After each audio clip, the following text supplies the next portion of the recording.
Welcome back to another week here on MWO Sports, brought to you as always by CoolBet.co. I'm Ryan Drury. I'll be joined as always by Steve Sabourin and Clarke. First, we'll chat with a local Lucknow track and field star, Julie-Anne Staehli, who's down in LA looking to score some Olympic points as she tries to train and gather more points to hopefully go to the Summer Olympics soon. We'll chat with her about all the challenges of the pandemic on her season so far. We'll also chat with friend of the show, TSN Hockey Analyst Dave Poulin, on the Jack Eichel situation, the New York Rangers debacle, and of course, playoffs right around the corner. Hopefully, it's the Leafs' year for Clarke's sake. We'll also chat with our wagering expert from CoolBet, Pat Gregoire, this week, sitting in for Chris Abbott on playoff predictions and some hot bets to make this weekend. You're listening to and watching MWO Sports, brought to you by CoolBet.co. This is MWO Sports.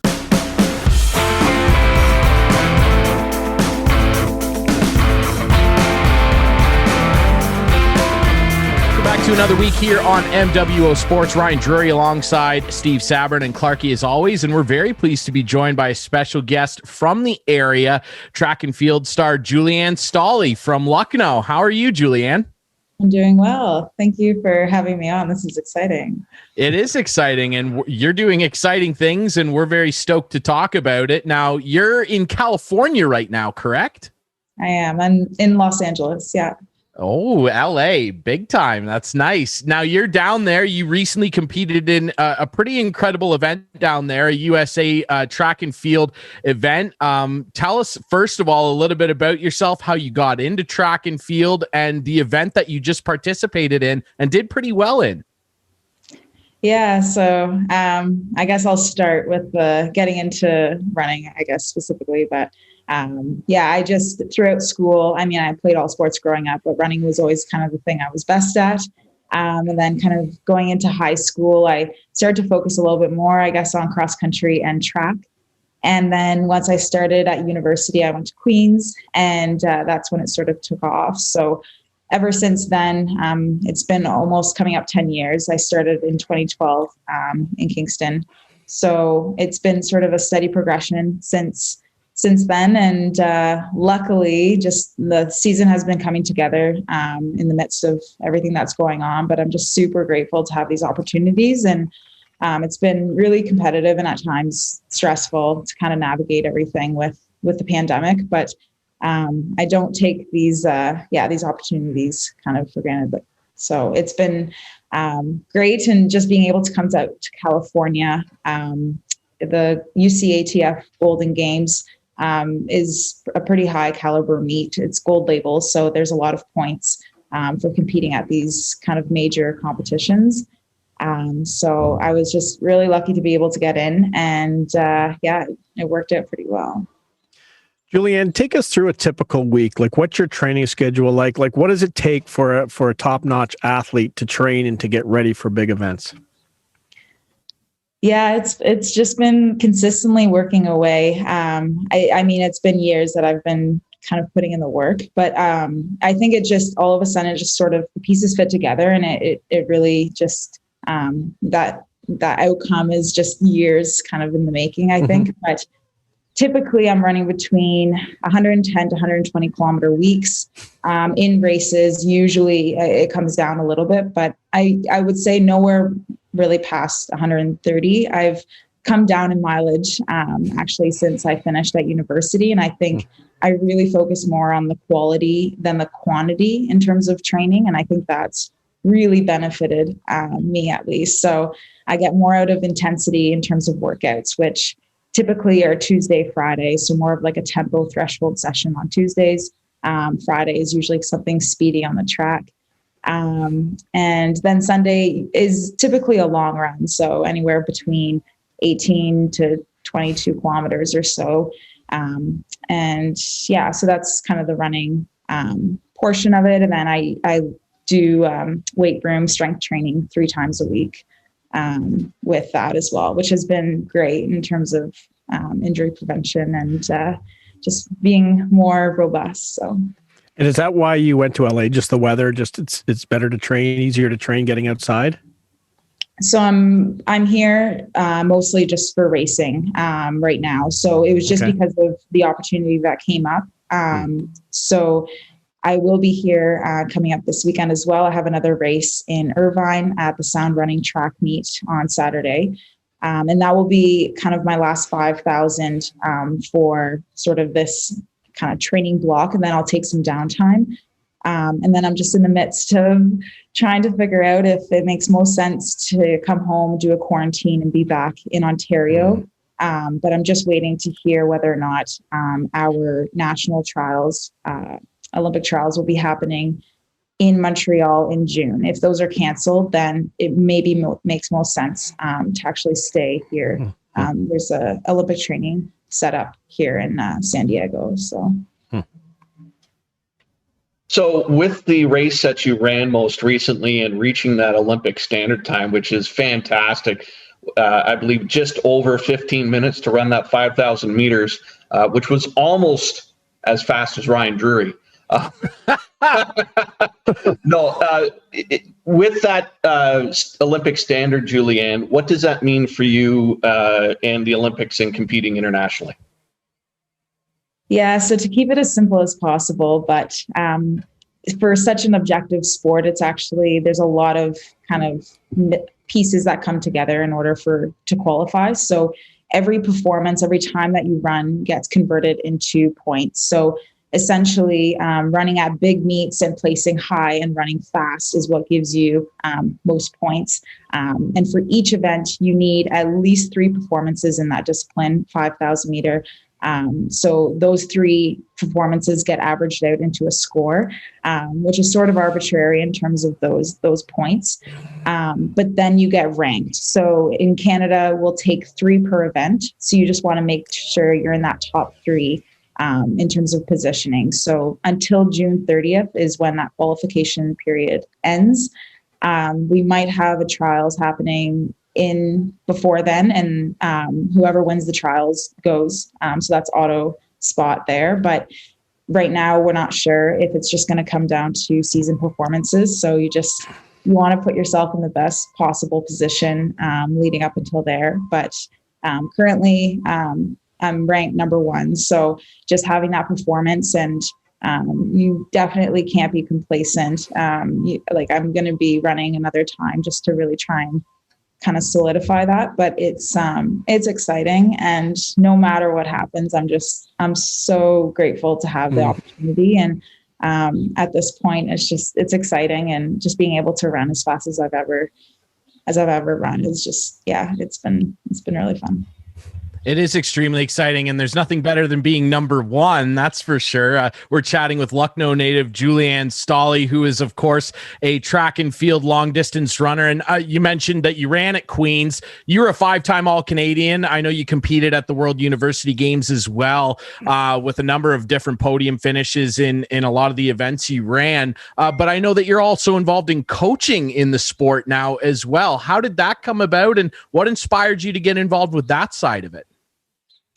Yeah, so once I finished at Queen's, you only have 5 years of eligibility running for the university. So naturally, I did my master's, and then I just kind of hopped on board with the coaching staff there. Then I made the move in 2018 to London, and I started my teaching degree at Western. So I just had gotten contact, and I was able to help out with the Mustangs as well for their cross country program. So it was pretty informal, but I think it's something that I'm always excited about. It's just that varsity kind of environment, just because I had such a great experience myself. And looking ahead to kind of my future career and all of that, maybe post running and coaching, I could see as one thing that maybe would be a great way to give back and stay involved. Absolutely. And I commend you for doing that. I mean, it's always great when athletes at the stature that you're at are able to lend their knowledge to people. I also want to talk about this. I know you're a co-founder of something called the Rerun Shoe Project, correct?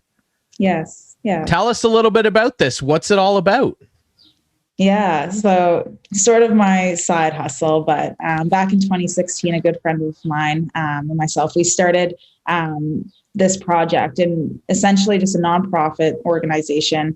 We collect lightly used shoes, which we started first at races, and then we have drop-off locations now. So we're actually in Kingston, London, and Edmonton. So it's sort of grown, and it's just something I think is important is, as a runner, we go through so many pairs of shoes, and something that might not be, that we're using still currently for training could be just a great shoe for someone else. So we really try to find schools and youth sport organizations that can use those donations. So typically, all sizes from kids and adults and all that. So it's a fun thing to have as well.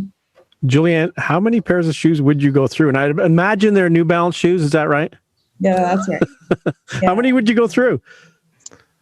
I'm kind of averaging almost a pair a month at this point. Wow. Usually, they say between, 400 to maybe 700K per shoe, but I'm usually averaging over 100K a week. So I try to go on the less side just to be safe in terms of injury and all that. But luckily I rotate between, trainers and workout shoes and spikes and stuff too. So it gives them a little bit more life. But I'm very thankful. Without the sponsorship, it would definitely be a big cost yeah. Steve, maybe that's our problem with squash. We don't change our shoes enough, I can't. Well, still waiting for that support. Hopefully, maybe we'll get some shoes in the future. Yeah, New Balance, we're ready for a sponsorship whenever they want to. Yeah. Once we get the squash courts open. Just an interesting question, Julie-Anne. When you race, do you get a brand new pair of shoes, or are these shoes that you use for race day broken in? I know we talk a lot about equipment and, baseball, guys players like their gloves worked in really well. What is it like with shoes? Yeah, never wear a new pair of shoes on race day. That's never a good idea.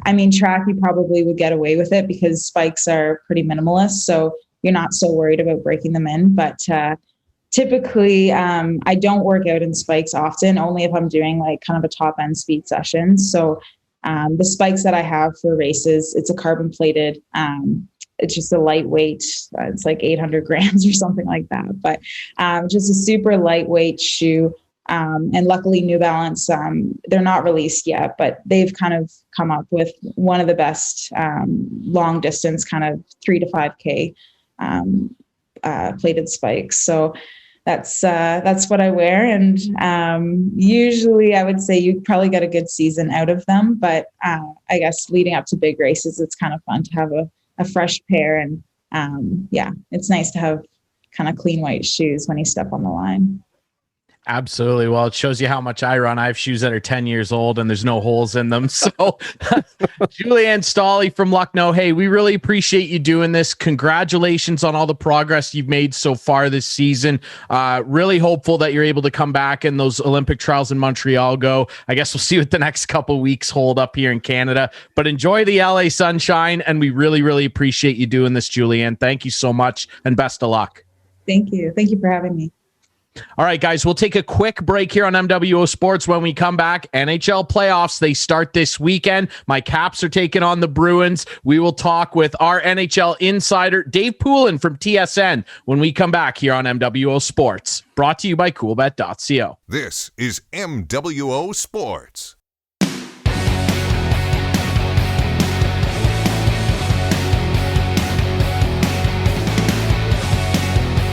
Welcome back to MWO Sports, brought to you as always by coolbet.co. Ryan Drury, still alongside Steve Sabourin and Clarke, and we're very pleased to have our friend of the show back on, our NHL insider from TSN Hockey. Dave Poulin joins us. Poulin, how are you, man? Doing great, gentlemen. It's a beautiful sunny day out there, and we're getting ready for playoff hockey, so a lot of good things are happening. Absolutely. Very excited for playoffs. It's all going to kick off on Saturday with my Capitals and the Bruins. Should be a great series. Some animosity there. Let's start with one of the bigger stories in the NHL, though, this week, and that's Jack Eichel. Now, we'll dig into the Rangers and everything going on there as well, but Jack Eichel has kind of stolen the headlines this week in terms of off-season stories, Pooley. What is going on here? I mean, Buffalo, they have had a tough go of things the last decade plus. They think they've got their franchise cornerstone He gets injured this year. Now there's all these rumors that him and the organization aren't on the same page. He wants this revolutionary neck surgery. What do you make of this mess with Jack Eichel? And I guess ultimately, is he a Sabre next year? Yeah, there's a lot to work out for a first-time general manager, without a question, in Kevin Adams and what he has to do and what he has to get straightened out. And the biggest thing that jumps out at you is the lack of communication that's gone on at all levels. And you have to start right at the top, right? There's clearly been a lack of communication in the group. And the whole, let's start with the whole medical thing. Dealing with the medical thing, you put your medical team in place and they take charge. And, that's what happens. I mean, managers, coaches, they don't get involved in medical things. They simply don't. They let their medical professionals handle it. And it doesn't sound like it was handled very well. And, arguably by both sides. And communication broke down somewhere along the way and wasn't clear. And is it irreparable now? It seems to be, although it never is, right? You can always go back, but it does seem to be in a really, really tough position now. And if the player is deigned that he wants out, then that will dictate what happens. And, you don't want to bring an unhappy player back there, but then again, the player doesn't get to call the shots either. He simply doesn't. He's under contract. He's under long-term contract. He's handsomely paid. And, I know Don Granato well. I think he's a really good coach. I've known him for a long time. Whether he gets a shot, and it looked like he got things leveled out a little bit in there when he got in there. But I went back through the last, 8 or 9 years. They've drafted really high, and they don't have a lot to show for it. They simply don't. Mm-hmm. And when I say high, I mean, I think the lowest they got was 8, and and everything is upwards of there, which is amazing. It's unbelievable.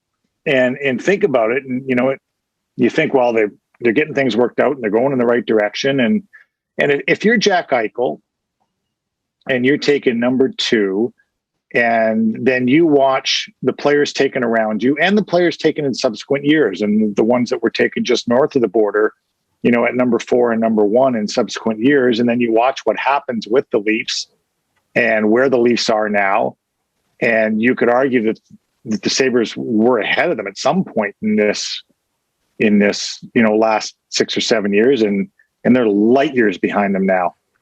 And that starts all the way through the organization. So much work to be done. It seems like there's enough interest from other teams, and there normally is when a superstar becomes available. And it also seems like there's enough young assets to satisfy the Sabres. And, and you need only look at, the team up the road in Ottawa that traded a superstar a couple of years ago and continues to do magnificently from that trade, and that's Erik Karlsson. And the pieces that they were able to get back and garner and put into place for their own foundation just keep paying rewards. So it can be done. You can move a superstar. It seems like there's a market there. It seems like there's an appetite for it. So if that's the case and you're a new general manager, you may just want to start anew. Well, I want to sort of see if there's any parallels between the Sabre situation and the Ranger situation. You grew up in Mississauga back when the Carlton Street cash box there was owned by Harold Ballard. And you see the Pagulas and the Dolans of the worlds now. Do you think there's something to that and the ownership? And, you said it's right throughout the organization, but it starts at the top in the ownership. Is there parallels there? And what's going on in New York with the Rangers? I thought they were having a pretty good year, but seems like it all blew up. I thought they were having a really good year. And if they don't lose Panarin for those 2 stretches, mm-hmm. The first one is strange a reason to lose a player as you can possibly have because of a political situation in his own country. Mm-hmm. And they looked to me like they were doing things right. They came out with that letter, is it now 2.5, 3 years ago? And it looked like they were making all the right moves. It really did. And I liked their team.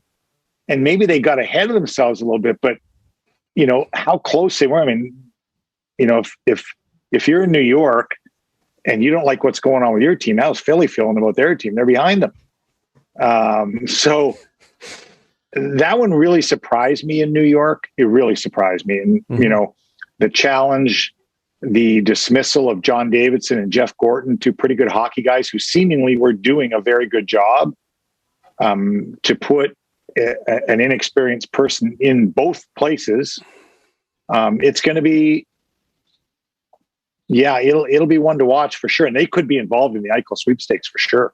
You know, they've got the young assets, and they've got the cash, they've got young assets, they've got a lot of things in their favor that could move Eichel in their direction if that's what they choose to do. Speaking of players missing time for various reasons, let's jump into the upcoming playoffs. Of course, the Leafs get Freddie Anderson back, who gets the start in Ottawa, took the loss in overtime. Jack Campbell gets the start, of course, Friday night against Winnipeg. Leafs, how do they look going into the playoffs from a player standpoint? Hey, let's just take it from the goalie standpoint. What do you do if Campbell gets shelled in Winnipeg? What do you do? What if he gets, if he won't? Winnipeg's playing pretty well right now. Who knows? Yep. And who knows how either team treats the game. Overall, the Leafs look really good to me. I mean, they just do. They seem to have put the pieces in place. They have two goaltenders going in the playoffs now, and I think you need two goaltenders in the playoffs. And you look back, Vasilevsky ran the table, and Binnington, I think, ran the table as well. And then in the, 4 or 5 years preceding that, Grubauer started, Holtby took over, a couple of goalies each year in Pittsburgh, a couple goalies in Chicago. So, it's really hard. And you're also coming off another COVID year, an abbreviated COVID year, going into this playoffs. And it's really hard for me to get a barometer on how players are. Like, I look at the schedule Montreal dealt with over the last, it was ridiculous how many, 19 and 43 or something they dealt with. And so you've got these teams and you don't know where the max is in each one. The Leafs kind of evaded any real schedule nightmares during the year. They seem pretty fresh. They have two good goalies who both seem ready to go, albeit Campbell's not playoff tested. I think we will see Freddie at some point during the playoffs. But the elements they've added, if the lineup is what I believe it's going to be, it's the best lineup they've gone into the playoffs with the most elements they've gone into the playoffs with. And the elements, to me, say what you want about playoff hockey. The puck drops that first night in the playoffs, and you're looking around going, what happened? It's different. It's different. It's still different. So tell me, how will your Montreal Canadiens beat the Leafs if they do? They're my Montreal Canadiens, are they? Well, they seem like it when I see you on TV all the time. Well, it's just a little dig. We talked at the beginning of the year, and I think you might have predicted them to finish first in the division, didn't you? Or was it never first? No, Leafs second. First. Then okay, second. Montreal second. Yeah. Okay, fine. And well, then what happened? They're 20 points behind. Did pick the 4 playoff teams, actually, Clarke, in the North. You did. So I'll stick with that. Okay. So how will Montreal, I'll take the "your" out of it. How will Montreal beat the Leafs if they're going to do it? Yeah, I think we have to see what team lines up. Are they healthy? Not only are they missing players, but they're missing critical players. And, if you start with Gallagher and Dano, and then you move to Weber, and say what you want about Weber, he's a critical piece in that team, and Carey Price. And so when you miss 4 players like that to start with, that's a lot. And so let's see if they're healthy. It's going to be a tough series. It's going to be a physical series. That's the way they'll play. That's the way they're built to play. A large part of what happens will be in front of both nets. And, Corey Perry, Brendan Gallagher, Josh Anderson in front of the nets and in front of your own net. They're arguably as big in physical a defense as you have in the Canadian and the North Division. Yeah. I mean, they're probably, Vegas would be the only team I think that's as big and physical as them on defense.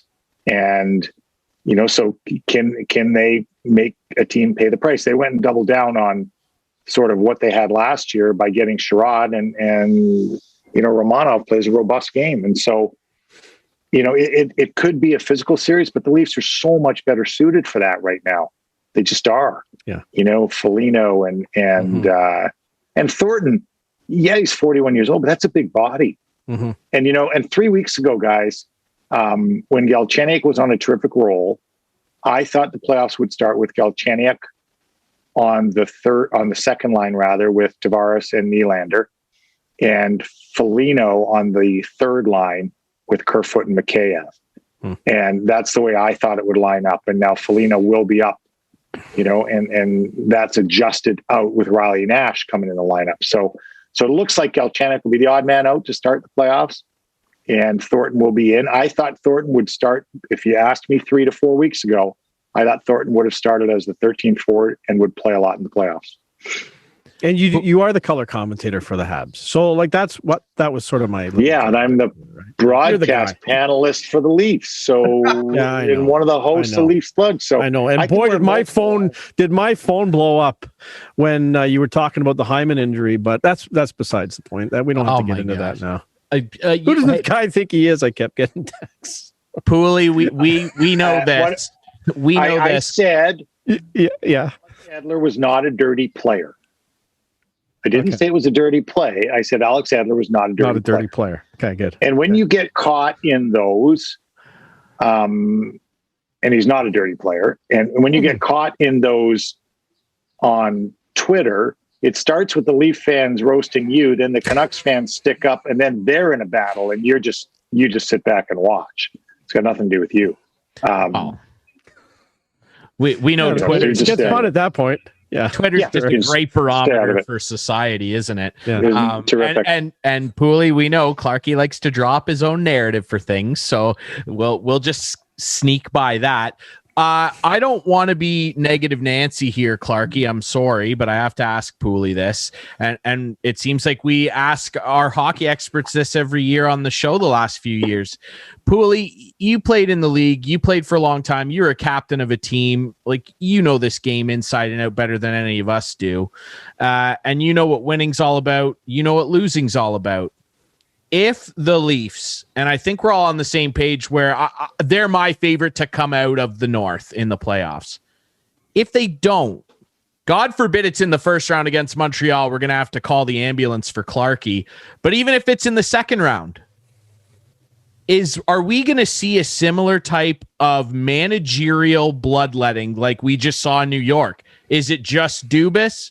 Is it Dubas and Shanny? Like, if they don't get into the conference finals this year in their weird setup they have, what does that look like in the off season? I don't think there's change at all. Really? Okay. No, I don't. I think they're a team that's built in a certain manner, and the guys they signed a 1-year deal, Thornton, Simmons, that group, and I think they may tweak some of the core, past what they've done in the past. I don't think there'd be change in any of those positions. I think Sheldon Keefe, guys, is one of the best coaches in the league, and he'll get a top 5 vote from me for the coach of the year. I vote for the coach of the year, and he'll get a top 5 and arguably a top 3 vote from me for coach of the year. That's what I think of Sheldon Keefe. I think he's managed the situation artfully. I like the way he communicates with his guys, at least from what I see, appears to communicate very well with his guys. And I think he does a good job of managing up as well. He's dealt with what he's he's got the cards he's dealt, and I think he manages it. And this hasn't been easy, guys. The cap machinations that have gone on, like even to get Freddie in the game last night. So I looked at Cap Friendly, and so my method is to screenshot a page. So I'll screenshot a page at a time, and then I'll go back and look at it, because there's so many different categories now. You got the taxi squad, you got the reserve, you got this, you got that. And then you had the COVID grouping. And so I screenshotted it on Tuesday at like before 5 o'clock, and then 5 o'clock is the witching hour. And then I went back late that night, and they had moved 5 names total. to get Freddie Anderson. And people don't realize what they did to get Freddie Anderson in the lineup, and they had to move 3 to the Marlies. They had to move someone to the taxi squad. They had to move, I think Nason went to the Marlies. Hyman went on LTIR because you could backtrack it, 24 days and 10. I mean, it was unbelievable. And the reason he played games for the Marlies guys was cap related. It wasn't because they wanted to play for the Marlies at all. I mean, it wasn't, oh, we're going to, ease him into the American League. And that wasn't the case at all. It was, it was what it was. But Brandon Pridham has done a masterful job of managing that. Just an unbelievable job. And it's been a really tough year. And I'm a little surprised they didn't get a little more concession across the board. They got the taxi squad, with all the COVID related things, but, and they did have that kind of holding place, I will say, where they had, like, you could, where Willie Nylander sat for whatever reason for COVID related stuff without COVID for, but they got through the year, and now cap is out the window. But I don't know what went on in New York, and they say it wasn't related to the release, but I don't know a lot of coincidence general managers that got fired on May 4th or May 5th or whatever. Exactly. It just so. And I do know some guys in that organization, so I will, be able to at least learn what they do know. The whole scenario was so strange. I don't see that, Ryan, at all with the Leafs. I think they're still, your superstars are still 24 and 23 years old. I mean, your mega stars. And it looks like you have the right pieces around them, but maybe you don't yet. We don't know that yet. TJ Brody looks like a really right piece.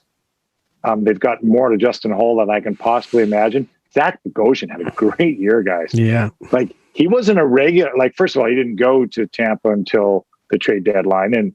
And he wasn't in the lineup all the time, right? Even in the playoffs, he wasn't. Luke Shen was in, and Jan Ruta was in. But boy, oh boy, did he quietly ever have a good year for the Leafs. A really good year. So I would say that if that were the case, that for me, upper management stays totally status quo. And I think this is obviously one of the easiest chances they have to get out of to get into the Final Four, just because the alignment. I know there's other tough teams. Clarke, I know. Yeah, but I know. It's funny. You wouldn't have said that 3 weeks ago with Winnipeg. You wouldn't have. Yeah. 3 or 4 weeks ago, you're like, I don't want to see Winnipeg early. And you would have said it with Edmonton, and now you might be saying, those two guys look pretty good right now. Yeah. They're good players, 97 and 29. And so, yes, they are. Yep. So Montreal might be the least of your problems. And they should be. You don't know that either, though. They should be, but I know they don't. And I hate when I jinx myself. Clarke, I know I texted one you. Year, buddy, 1 year, I think we finished 30 plus points ahead of the Rangers. Oh, yeah. And it was my first year in the NHL. And, I played 2 games, and they gave us like 40-page scouting reports, the New York Rangers. And I'm looking at them like, oh my God, these guys must be really good. And we got beat 3 straight. And it was crazy. I'm like, why are we worried about them? I thought we were really good. And so, I was going to say the Leafs don't have to look any further than last year when Montreal played Pittsburgh. That's exactly right. And by the way, Toronto played Columbus. Yes, I know. But they were tied in the standings.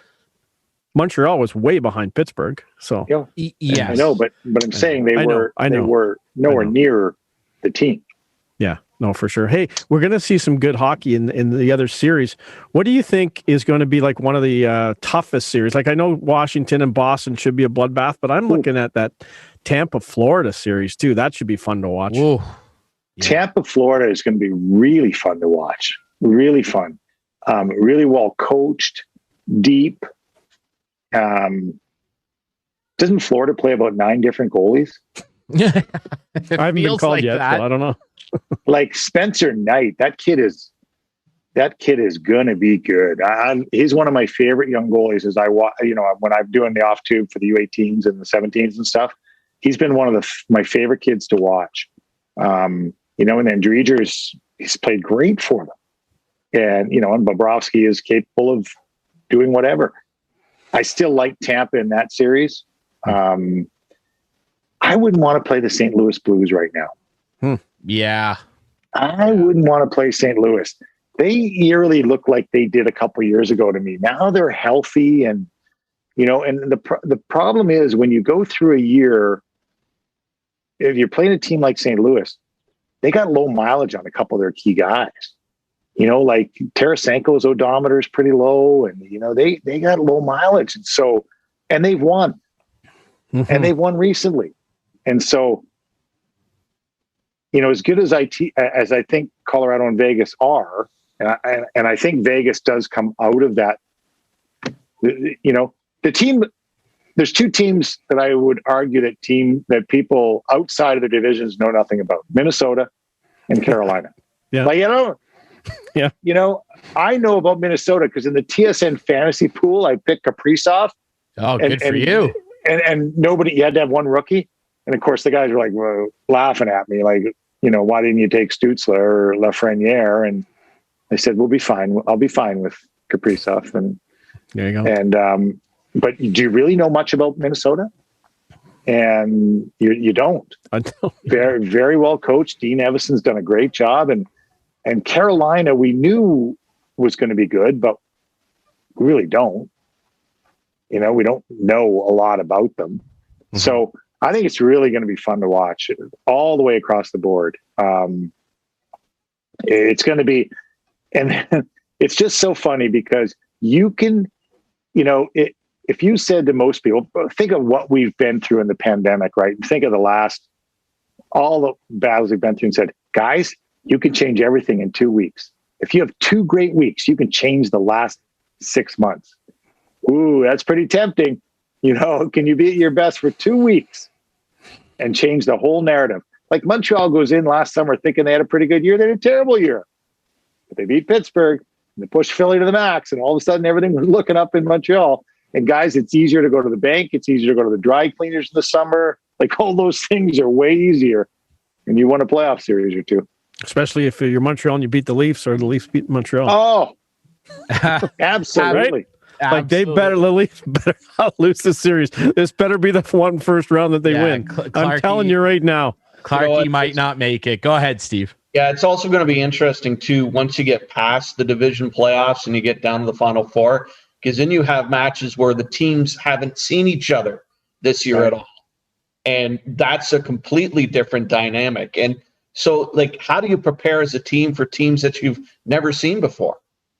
Yeah, it's great. And even the reseeding, it doesn't stay West and East, right? You get reseeded. So you don't know what's going to happen at all. It's going to be really, really fun to watch, I think. And my method of keeping in touch with the other divisions, and it's hard, is I try and talk to somebody each week from the other division and share what I know about the North and glean whatever they know about, their respective divisions. And so I've kept pretty good track of it, I would say, on the whole. And you watch the late night games, but the funniest thing about broadcasting this year, guys, in the North is you feel like you have to watch games every single night because you've got the team the next night.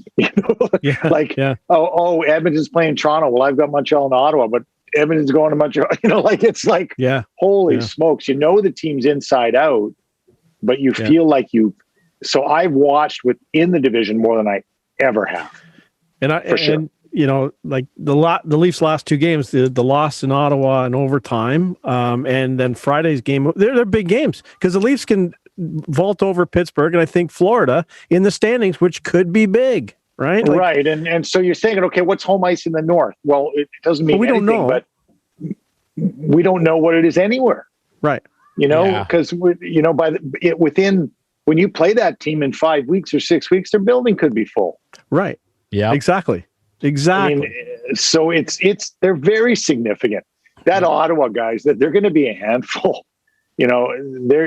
I don't think Pierre Dorian gets enough credit. And the 2-man boys, Trent and Troy, right, the coach and the head scout, their coach of Belleville and their head scout, for the decisions they've made, and even decisions they've made, like, in the Carlson deal, taking Josh Norris, who was already drafted by San Jose. And, they made some really, really good choices and some really good picks. And yeah, some stuff has fallen in their lap. Stützle fell in their lap, but they've done a really, really good job, and they're going to be a handful. They got some nice ingredients there. Absolutely. I completely agree, Poulin. I like the young goalie there too, Gustafson. I like Colin White. They have got some great pieces to build on moving forward. Geez, if this was an 82-game season, they might knock on the door of the playoffs the way they're playing right now. You just never know. It's been a crazy year, and the playoffs are just going to be even crazier, and we appreciate our friend Dave Poulin's insight. Go ahead, Clarke. I just want to know, when can we see your predictions on TSN? When's the big preview show? I don't know, because the quiz master was throwing some quiz questions at me this morning, and I said, I'm not answering that quiz question tomorrow night, because I'm under secret super special contract for the selection show or the preview show or whatever show I'm doing. I don't even know what I don't even know what I'm doing, Clarke, but we'll watch for it. And quite frankly, I haven't made them yet. I haven't made my predictions yet. No, I just wonder when the show was. That's all. I was just when it was. I don't even know that yet. Oh, okay. I'm dead serious. Well, pick the Leafs. That's all I can tell you. That's yeah, there's a pretty good chance. I can't win that argument either way. I mean, I love when people call me a homer for Montreal, a former Boston Bruin and Philadelphia Flyers, a Montreal Canadiens homer. Like, my problem is, I broadcast the game. I call the game. That's what I do. I honestly don't go in with any sense, and maybe that's better that I didn't play for one of the teams, or, I just don't, and I'm probably, I think our group is pretty much along those lines. MJ is a strange one, Mike Johnson, because he played for both the Leafs and the Canadiens. All the TSN guys are so good. I must say that. We have a good group. Terrific.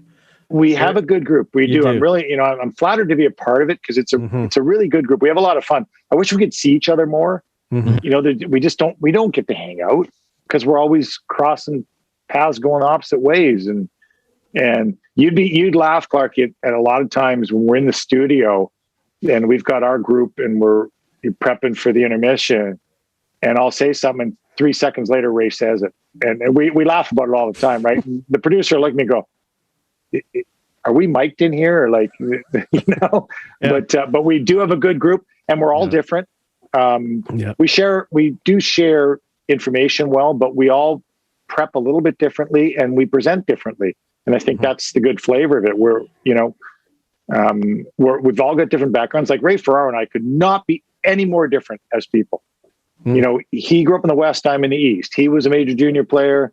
I was a college player. He was, a big goal scorer. I was a defensive player. We're exactly that. He played for really lousy teams. I played for really good teams. And we're almost exactly the opposite. And yet we arrived in the same place for the way we view a game. It's pretty cool. Cool. It absolutely is. You guys are the best, and the insight is always top notch as well from our friend Dave Poulin of TSN Hockey. Poulin, we appreciate this. We're excited for the playoffs, and we're excited to keep watching that great work that you do, buddy. Thank you. Appreciate it, guys. Have a great time, and let's look forward to the playoffs. Absolutely. All right, we'll take one more break here on MWO Sports, brought to you by CoolBet.co. When we come back, standing in for our usual wagering expert from CoolBet, Chris Abbott, is our friend Pat Gregoire. Coming up next here on MWO Sports. This is MWO Sports.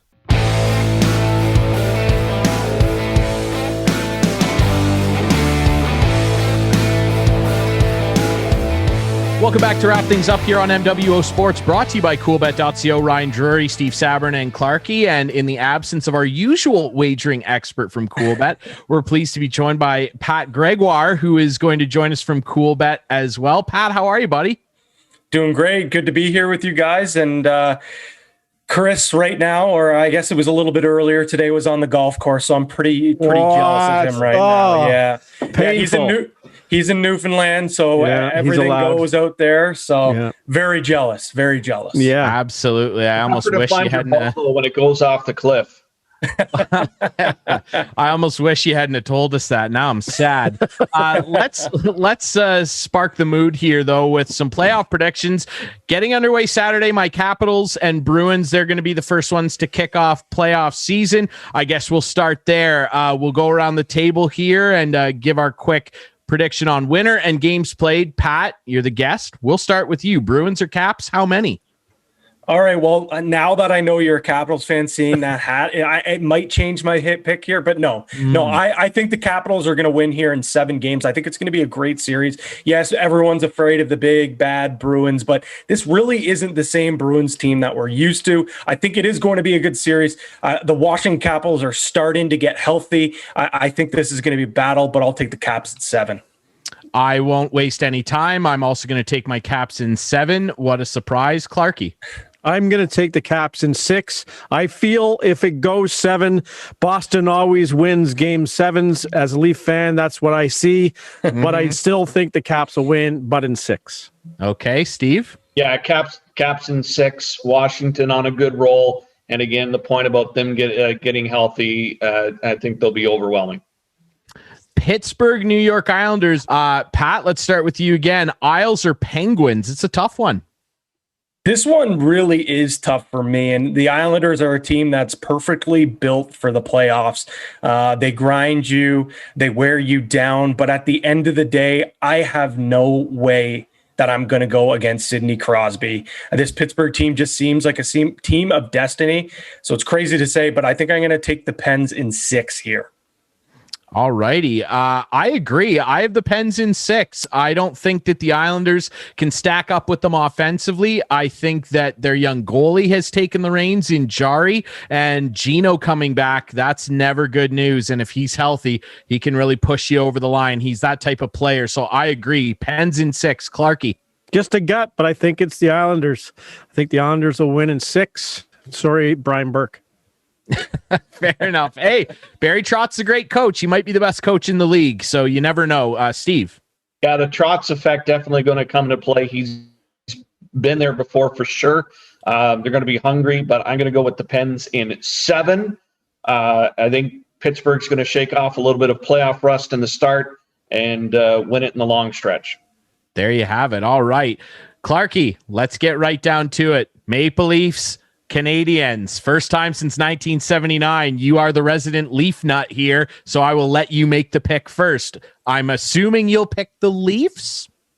I'm telling you right now, guys, if the Leafs do not win this series, I may never appear on this show again. You have my word on that. Yes. I'll give Montreal a game, Leafs in 5. Okay, Pat, what are you thinking? Clarke and I seem to be on the same page here a little bit. I'm going with the Leafs in 5. A sweep is just way too hard, and this clip will live on forever. Me being a Leaf fan, if I say Leafs in 4, I will never leave this down, but I'm going to go Leafs in 5. Absolutely. Steve, what are your thoughts? Leafs in 5. Toronto's just going to overwhelm them again with their depth. And again, with the playoffs being a different beast, I don't think Montreal will have the gas. I'm going to say Leafs in 6. I think Montreal will give them that thorn in the side, but the Leafs are just too good this time around to suffer another upset in the first round. So I'm going to give Montreal 2 games. I think they'll bug them, probably both in overtime. The Leafs will come out of this, though. Leafs in 6. Let's go over to the Central Division. Carolina, we talked about it with Dave Poulin. They're a sneaky good team that a lot of people don't we give didn't do credit Edmonton to. and Winnipeg. Sorry, we didn't do Edmonton. Pardon me, Edmonton, Winnipeg. Pardon me, Winnipeg and Edmonton fans. Let's talk about that. I guess I'll start off the back of my mistake. Give me Edmonton in 7. I think that these two teams match up really well, but I think Mike Smith has a bit of playoff magic left in him, and at the end of the day, goaltending can do a lot for you. I'm going to take Connor and the boys in 7. Clarke, what do you think? I'm going to take Connor and the boys too, but Connor Hellebuck. I really think Winnipeg is going to do it, and it'll be a tough, long series, 7 games, but I think the Jets are going to win behind Connor Hellebuck. He's the better goalie in this series. I have a hard time arguing that. Steve, what are your thoughts? Edmonton in 7. Connor McDavid is on a mission, and he's the type of guy like Sidney in Pittsburgh that could put a team on his back and turn out a win. Yeah, he might get like 18 points in 6 games or something. You never know. Pat, what are your thoughts on Jets Oilers? Yeah, this one, I think if you asked me maybe about 3 weeks ago, I would have said the Jets in 6 or 7. But the way that they've been playing in the last couple of weeks, it really scares me. Yes, they have Connor Hellebuck, who can steal a game, steal a series. But I think it's going to be just too much to overcome. And I agree. McDavid is on a mission. He finally wants to get that cup. I don't know if he's going to get it, but I do think he's going to get past here in the first round. Oilers in 7. Absolutely. It's going to be a great battle as well. Now let's go to the Central. Carolina, let's talk about them. They don't get a lot of love from people, but Rod the Bod has the boys rocking down there. They took the division. They're going to take on Nashville. Pat, what are your thoughts here? Canes Predators, who snuck in. Yeah, exactly. They snuck in, and you said it. The Canes are, for some reason, I guess just because they're the Carolina Hurricanes, they're very, very underrated and going under the radar. I think they make short work here of the Preds. I'm going to say Carolina in 4. Wow, the sweep. I'm gonna jump right on that, and I agree. I think Carolina will sweep Nashville. I just do not think that Nashville stacks up with them well anywhere on the ice, especially offensively. So I'm gonna call a sweep here as well. Clarke, what do you think? Ditto. Yeah, I think Carolina sweeps in 4. Yep. Rod the Bod will be flexing on the bench. Steve, what are your thoughts? A sweep is one of the hardest things to do in professional sports. I'm going to give Nashville the 1 game at home and go with Carolina in 5. All right, let's talk about another series that's going to be a war. Florida-Tampa, the first ever Battle of Florida. Guys, what do you think? Pat, we'll start with you. Tampa or the Panthers? This one's tough. I think on paper, Tampa Bay is the better team. But Florida, they have certainly played this team tough. I think this might be, outside of maybe the Leafs Montreal series, I think this might be the most entertaining one. But with that being said, we saw Tampa Bay turn a corner last year. I think they'll get it done, but I think they're going to be in for a tough one here. Give me the Bolts in 7. I tend to agree with you. I think it's going to be quite a, as we just talked to Dave Poulin, and it's going to be a tough series. I think it's probably going to be one of the toughest series of the playoffs. You can't go against the champ in my mind. I'm picking the Lightning in 7. Yeah, I absolutely agree. I think the Lightning will win in 6, as I had to dash. My computer was about to die, gentlemen, but we keep the power on this show. And I think that the Lightning keep the power on as well. I don't know that they'll defend the cup this year. That's tough to do. Not many teams do that. I like the Lightning in 6. All right. Now we're just going to assume. Steve hasn't given his prediction. Oh, Steve, go ahead, please. Pardon me. Quick and easy, Lightning in 7. Lightning in 7. It's going to be awesome. Battle of Florida. I can't believe it's taken this long. We're just going to assume with the West. We're filming this on Thursday. Colorado has 1 more game left. If they beat LA, which we're just going to assume they do, we're going to give them a cookie here for producer Adam. They will technically be first, not Vegas. So assuming that happens and Colorado plays St. Louis, let's pick a winner there. Pat, we'll start with you. Avs or the Blues? I think Colorado is definitely the better team on paper. I think the Blues have some experience from the run a couple of years ago, but it's not quite the exact same team. Goaltending is not the same goaltending, the same Binnington that we've seen. But I do think they'll maybe be able to squeak a game or 2 out. So give me the Avs in, let's go with 5. Okay, interesting. Making producer Adam very happy. Clarke, are you going to do the same? Nope. Pooley really put the tweak in my ear when he talked about not wanting to play St. Louis. They are a tough team, and I just, Adam and I have been battling a little bit, and then Adam's wife got involved on Twitter. So just because of all that, I'm going to pick St. Louis in 6. Okay, Steve, what are your thoughts? Yeah, the St. Louis factor, I look at them like Pittsburgh, a team that had a rough ride last year, a little bit of a lunch bag letdown, but now seems to be just the team going about its business, not being too flashy, but will really get to work now that the playoffs start. And from the Binnington situation, one of those guys that can all of a sudden flip a switch and steal 1 or 2. I'm going to go with St. Louis in 7. Interesting. I like the Avalanche a lot. I think they have such a dynamic blue line, maybe the most dynamic blue line in the league. And by the way, they've got some kid there named Nate McKinnon who can just scream up the ice like a torpedo and go bar south. I don't care if it's Binnington or Dominic Hasek in there. Nate McKinnon can make guys look silly. Give me the Avs in 6. St. Louis will give them a test. I like the Avs in 6. So there you go, producer Adam. That would leave Vegas against Minnesota, a scrappy young team who I don't think a lot of people had making the playoffs. I know I certainly didn't, but Kirill is the real deal, and he is leading the troops in against the Vegas Golden Knights. Pat, let's start with you again for our final series. Thrill the thrill. I mean, when have you ever said that the Minnesota Wild are an exciting hockey team to watch? Never. But this kid and this team, it's a different Minnesota Wild team. And if they were playing pretty much, I think, any other team in the West, I'd probably take them to win. But I have a lot of faith in this Vegas Golden Knights team. So I'm going to go with the Golden Knights in 7, but it would not surprise me if Minnesota shocks the world and wins. Absolutely. It's one of the more interesting series, I think. Clarke, what are your thoughts here? Wild, Golden Knights. It is interesting. Like Minnesota is like one of those teams that, they're in the playoffs. But then you look and you see Arizona, LA, San Jose, and Anaheim. And yeah, they're better than all 4 of those teams, right? So, but I just don't think they can stack up against the Golden Helmet Golden Knights. So I'm going to pick Vegas in 6. There you have it. Steve, your thoughts on Knights Wild?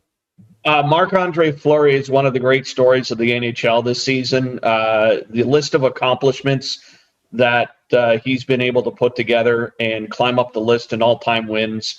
To me, he's the guy that always has something to prove because everybody's always naysaying him. So I'm going to go with Golden Knights in 6. I like the Golden Knights as well. Marc-Andre Fleury is one of my favorite players of all time. He passed his boyhood idol Patrick Waugh of Adams' Colorado Avalanche in shutouts the other night with 67.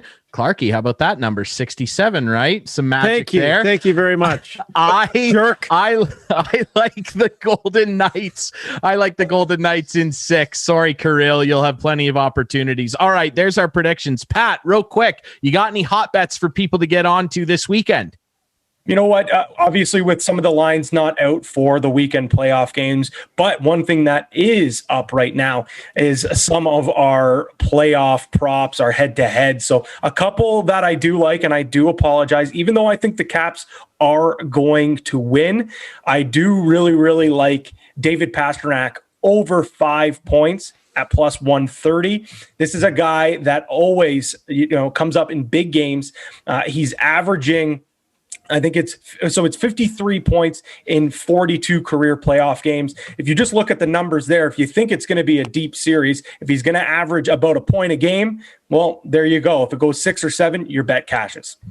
And then the other one that I'll go with, the other one that I did like, which is actually down right now. So instead, I don't know what the number is, but whatever the number is, hammer it. Sidney Crosby goal in their first game in game 1. You want to talk about another clutch player, a guy that comes ready to play. I think that we could see a magical run from the Penguins in this playoffs. Maybe not to a cup final, but win a couple of series here. And I think it's going to be on the back of the kid. He's getting there up in age. He's not a kid anymore, but I think he's still got a lot left in the tank.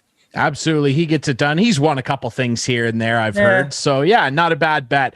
Pat Gregoire, we really appreciate this, brother, from Coolbet, sitting in for our usual wagering expert, Chris Abbott. But I think you hammered it out of the park, brother. We appreciate this. Thank you.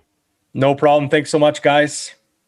All right, guys, that's it for the show this week. Thank you to Julie-Anne Staehli and, of course, our buddy Dave Poulin from TSN Hockey and Pat Gregoire from Coolbet. You can listen to the show Friday nights at 6 on CKNX AM 920, cknx.ca. Unless the Leafs play on a Friday at 7, we will bump back and start at 5:30, lead into Leafs pregame at 6:30 if that's the case. Remember, we carry every single Leafs playoff game, so get ready for that. We also carry Jays games as well when they do not conflict with the Maple Leafs. We're on Whiteman TV Friday nights at 8, Sunday nights at 9, and we debut on YouTube Friday nights at 9 as well. We're on all the best podcast apps. Follow us on social media at MWO_sports. I'm Ryan Drury. That is Clarke.